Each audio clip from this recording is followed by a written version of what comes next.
Testing 1, 2.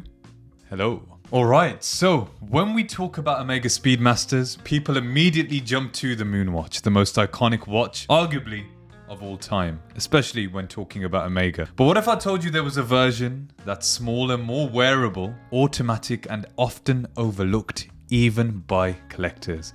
Now, I've had the privilege to spend some time with this watch. It's my brother-in-law's watch that was passed on to him by my father-in-law. This is the Speedmaster Reduced, specifically the reference 35105000. Omega and its references. It's an old watch from the 90s, one that belonged to my father-in-law initially, and the more time I've spent with it, the more I think it might just be the most underrated Speedmaster ever made. Now, before I do get into why, if you're new around here, I'm Jag from Jag's Watches. If you enjoy watching watch-related content, please do like, subscribe, and hit that bell icon. I appreciate everyone that's been supporting the channel so far. So, what is the Speedmaster Reduced? Introduced in the late 1980s as a smaller, more accessible version of the professional Speedmaster, this is a 39mm case versus the 42mm of the Moonwatch. Automatic movement based on the ETA movement, caliber 1140. It has that unmistakable Speedmaster styling with the 3 subdials. From a distance, it almost looks identical to the Moonwatch. But the moment you wear it, the difference is obvious. It's lighter, slimmer, and just more comfortable for everyday wear. And I genuinely believe, after spending a couple of days with this watch, it's possibly one of the best options for a daily watch. So let's get into the specs. It's a 39mm case diameter, 14mm thick. Doesn't feel that thick on the wrist, I have to say. It's got the movement 1140 based on the ETA movement with 40 hours power reserve. It has 30 meters water resistance and a lug width of 18mm. It's got a matte black dial, printed indices and triple subdials. It's got all the visual DNA of a classic Speedmaster, but in a form factor that's honestly better suited to modern wrists that don't want the bulk. Now, if you asked me around 2-3 years ago whether I would recommend this watch or the Moonwatch, I would have recommended the Moonwatch because I was into bigger watches. However, having spent more time with smaller watches like my Breitling 1965, I have a newfound appreciation for smaller watches. For me now, the sweet spot is somewhere between 38 and 40mm. Anything above 40mm now for me feels very odd. This is why I think ultimately this watch is possibly the best Speedmaster and, more importantly, the most underrated Speedmaster that's out there. Now, why do I think it's been overlooked? I think ultimately it has to do with the fact that it's not the Moon watch. It wasn't worn on the Moon, and I think hardcore enthusiasts can be a bit snobby about that and therefore just overlook it completely. It has a modular movement, so it's sometimes criticized, not because it's unreliable, but because it's harder to service. It is quite expensive. I think to service this watch is around 700 to 800 pounds with Omega, I have to say. It is quite a bit of money. It doesn't say professional on the dial, and for some collectors that is a deal breaker, and I understand it. If you want to buy a Speedmaster, buy the most iconic version of it, buy the professional.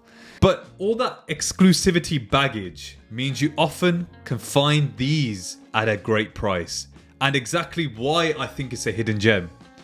Examples of this with a beautifully patinaed dial, and I've talked about tritium before. There's some beautiful examples of this for around the £2,000 mark. And I did also say to my wife, if there was a white dial version of this watch, I would probably pick it up. And to my surprise, there is a white dial version of this. It's called the albino dial, I think it is. And again, that is fetching a little bit higher at around £3,000 because they are a little bit more rare than the black version. But with the black version, you get that patina, and a lot of them have got this beautiful creamy golden patina now on the indices. And honestly, for around £2,000, I think that is such great value.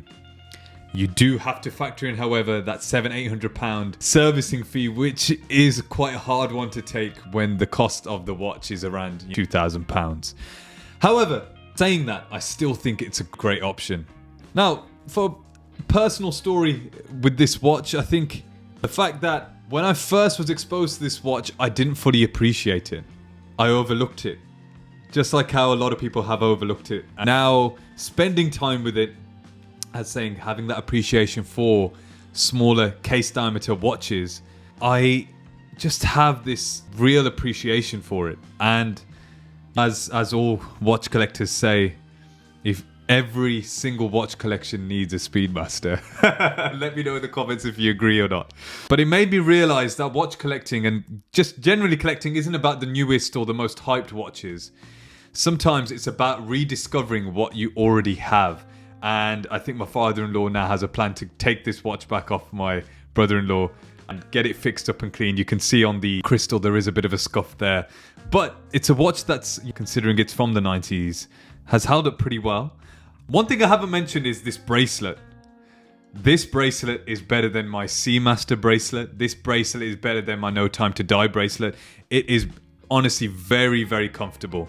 It's got that presidential kind of style to it where you've got, I guess, the aesthetic of the presidential dial with the Rolex A-date, but it is unbelievably comfortable. And I think that is also why it wears so well. So, in conclusion, why do I feel it's the most underrated Speedmaster of all time and why it deserves more love? It's got the automatic movement, a solid 40-hour power reserve, 39mm case. It is the perfect size, the perfect proportions, I have to say. It's still got that real Speedmaster DNA, that timeless look. And as I've mentioned, this one doesn't have the patina as much as some of the versions online that I've seen, but with the tritium dial, it looks unbelievable. It has the albino white variant as well, so you have a couple of options there. And it's around £2,000. Honestly, guys, if you're considering buying a Speedmaster, please do consider buying one of these. For people who want a true Omega chronograph but don't need the Moonwatch legend or price tag, this is arguably a better everyday watch. So, let me know in the comments, is this the most underrated Speedmaster? I think there's a very strong case to be made for this watch, especially now when prices are still reasonable and collectors are finally starting to appreciate what it offers and, more importantly, appreciating smaller watches. Let me know in the comments if you've ever owned or tried a Speedmaster Reduced. Would you pick it over the Moonwatch? And as usual, if you've enjoyed the video, please give it a like and subscribe maybe, and I'll see you in the next one. Peace.